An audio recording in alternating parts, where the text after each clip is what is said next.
तो आज हम सीखेंगे एडवर्ब। एडवर्ब किसे कहते हैं? एडवर्ब, जिसे हिंदी में क्रिया विशेषण कहते हैं, वह शब्द है जो नाउन और प्रोनाउन को छोड़कर अन्य शब्दों की विशेषता बतलाता है। यानी नाउन और प्रोनाउन को छोड़कर जो किसी वर्ब की जानकारी देता है उसे हम एडवर्ब कहते हैं।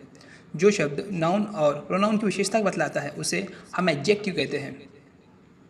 उसकी डिफिनेशन, क्रिया विशेषण की परिभाषा। क्रिया विशेषण वह शब्द है जो किसी क्रिया यानी वर्ब, विशेषण यानी एडजेक्टिव या किसी अन्य क्रिया विशेषण की विशेषता बतलाता है, उसे हम क्रिया विशेषण कहते हैं।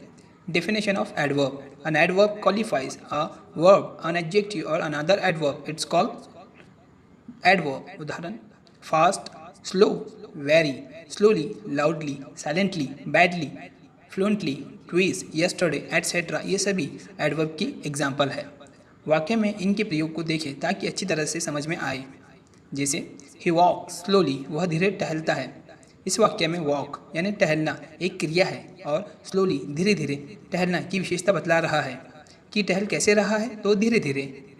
एक और एग्जाम्पल देखिए, आई रन फास्ट, मैं तेज़ दौड़ता हूँ। इस वाक्य में भी रन यानी क्रिया दौड़ना है, पर फास्ट यानी तेज़ रन की विशेषता बता रहा है, इसीलिए फास्ट एक एडवर्ब हुआ। इसी तरह से हम कुछ एग्जाम्पल और देखेंगे। दे रन स्लो, वे लोग धीरे दौड़ते हैं। राम स्पीक लाउडली, राम ज़ोर से बोलता है। शी वेंट देयर ट्विस, वह 2 बार गई। इस तरह से ऊपर के वाक्यों में स्लो, लाउडली और ट्विस क्रिया विशेषण के कुछ उदाहरण हैं।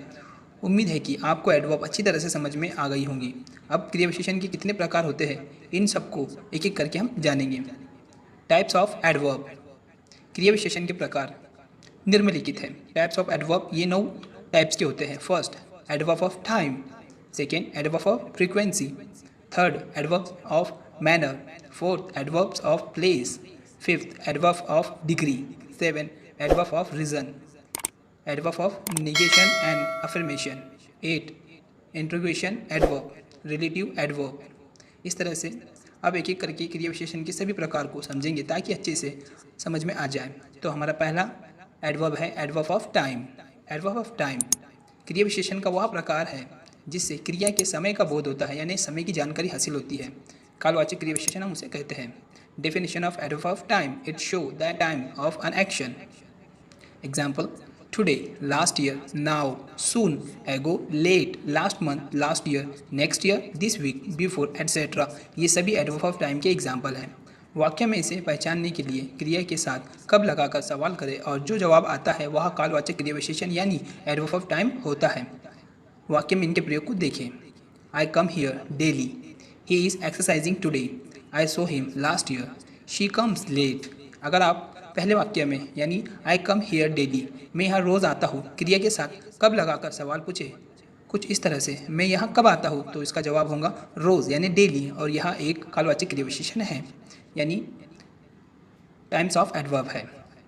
हमारा अगला एडवर्ब है adverb of frequency. Adverb of frequency यह क्रिया के बारंबारता का बोध कराता है, यानी क्रिया कितनी बार हुई है यह हमें बतलाता है। Definition: adverb of frequency tell how often or how frequently an action is done. Example: 1, twice, thrice, rarely, often, again, never, etc. वाक्य में इसे पहचानने के लिए क्रिया के साथ कितनी बार लगाकर सवाल करें और जो जवाब आता है वह क्रिया विशेषण कहलाता है। उदाहरण: वाक्य में इनके प्रयोग को देखें। Kundan really goes there. I often come here. He went there twice. I have always helped Ram. अगर आप दूसरे वाक्य में आई ऑफन कम हियर, मैं यहाँ अक्सर आता हूँ, क्रिया के साथ कितनी बार लगाकर सवाल पूछेंगे कुछ इस तरह से, मैं यहाँ कितनी बार आता हूँ, तो इसका जवाब होगा अक्सर यानी ऑफन, और यहाँ एक आवृत्तिवाचक क्रिया विशेषण है। अब हमारा अगला एडवर्ब है एडवर्ब ऑफ मैनर, रीतिवाचक क्रिया विशेषण। इसे हम समझेंगे। एडवर्ब ऑफ मैनर यह क्रिया का ढंग बतलाता है, क्रिया कैसे किस प्रकार से संपन्न हुई है यानी खत्म हुई है, इस मैनर को बताने के लिए adverb of manner. Adverb of manner tell us in what manner the action takes. For example, slowly, bravely, carefully, badly, fast, hard, etc. वाक्य में इसे पहचानने के लिए क्रिया के साथ कैसे लगाकर सवाल करें और जो जवाब आता है वह रीतिवाचक क्रिया विशेषण यानी एडवर्ब ऑफ मैनर कहलाता है। वाक्य में इनके प्रयोग को देखिए। I run fast, run. He is fighting bravely, he works hard. Sita walks slowly. अगर आप पहले वाक्य में यानी आई रन फास्ट, मैं तेज़ दौड़ता हूँ, क्रिया के साथ कैसे लगाकर सवाल पूछेंगे कुछ इस तरह से, मैं कैसे दौड़ता हूँ, तो इसका जवाब होगा तेज़ यानी फास्ट, और यह एडवर्ब ऑफ मैनर कहलाता है। हमारा अगला एडवर्ब है adverb of place. Adverb of place यहाँ क्रिया के स्थान का बोध बतलाता है, यानी क्रिया किस स्थान पर हुई है, किस प्लेस पे हुई है।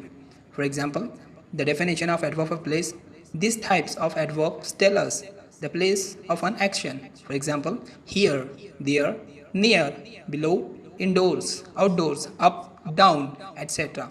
वाक्य में इसे पहचानने के लिए क्रिया के साथ कहाँ लगाकर सवाल करें और जो जवाब आता है वह एडवर्ब ऑफ प्लेस कहलाता है। वाक्य में इनके प्रयोग को देखिए। कम हियर, कम यहाँ वर्ब है, हियर ये एडवर्ब ऑफ प्लेस है। गो देयर, गो वर्ब है, देयर एडवर्ब ऑफ प्लेस है। सीट आउटसाइड, सीट वर्ब है लेकिन आउटसाइड यहाँ एडवर्ब ऑफ प्लेस है। अगर आप पहले वाक्य में कम हियर, यहाँ आओ, क्रिया के साथ कहाँ लगाकर सवाल पूछेंगे कुछ इस तरह से, कहाँ आओ, तो इसका जवाब होगा हियर, और यहाँ एक एडवर्ब ऑफ प्लेस है। Adverb of degree, adverb of degree, इससे यह बोध होता है कि किसी एक्शन यानी एडजेक्टिव या एडवर्ब की तीव्रता किस हद तक या कितनी है, यह बतलाने के लिए एडवर्ब ऑफ डिग्री का यूज़ किया जाता है।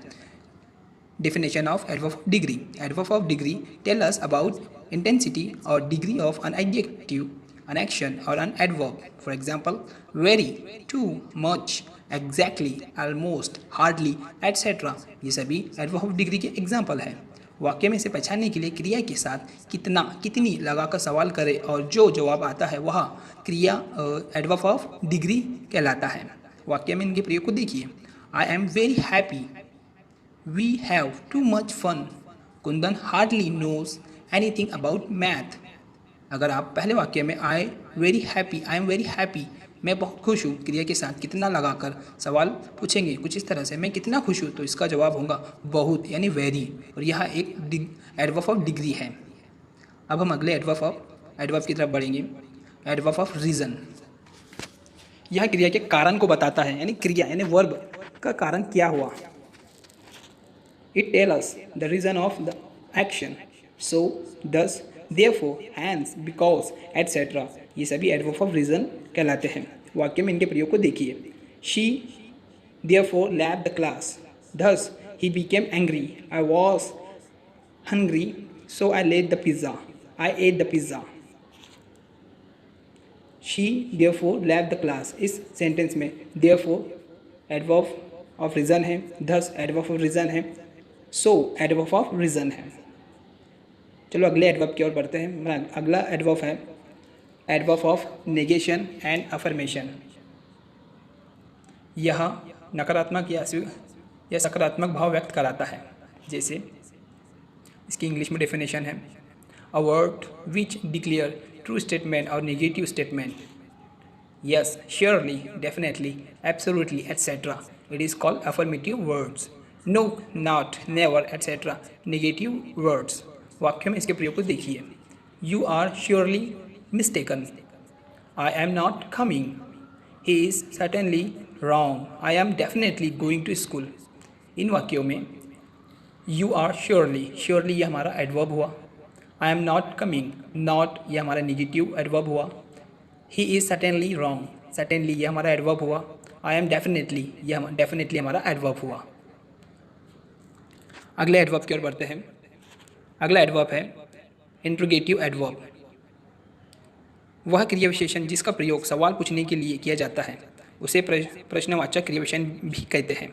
जैसे उसकी definition, types of adverb used to ask question are called interrogative adverb. For example, how, when, where, how much, how long, how many, etcetera. वाक्य में इनके प्रयोग को देखिए। How are you, where is Kundan, how much money do you have, when did she get up. तो इन sentence में how, where, how much, when ये क्वेश्चन करने के लिए यूज़ किए गए वर्ड है, और ये सभी एडवर्ब ऑफ नेगेटिव एडवर्ब कहलाते हैं। हमारा अगला एडवर्ब है रिलेटिव एडवर्ब। वह क्रिया विशेषण जो वाक्यों को जोड़ती है संबंधवाचक क्रिया विशेषण कहलाती है। उसकी डेफिनेशन इंग्लिश में, adverbs used to join two sentence together are called relative adverbs. For example, why, where and when, etcetera. जब हम दो सेंटेंस को जोड़ते हैं और जोड़ते समय जब हम WH यानी रिलेटिव एडवर्ब का यूज़ करते हैं तो वह एडवर्ब ऑफ रिलेटिव कहलाता है। वाक्य में इनके प्रयोग को देखिए। This is the house where he lived ये वर्ब है और वेयर ये उसका एडवर्ब है। I know the time when he came ये वर्ब है, व्हेन ये उसका एडवर्ब हुआ। This is the college where my friends had study ये वर्ब हुआ, लेकिन कहा वेयर ये उसकी जानकारी दे रहा है, इसीलिए रिलेटिव एडवर्ब कहलाएगा। उम्मीद करता हूँ कि आपको सारे एडवर्ब अच्छी तरह से समझ में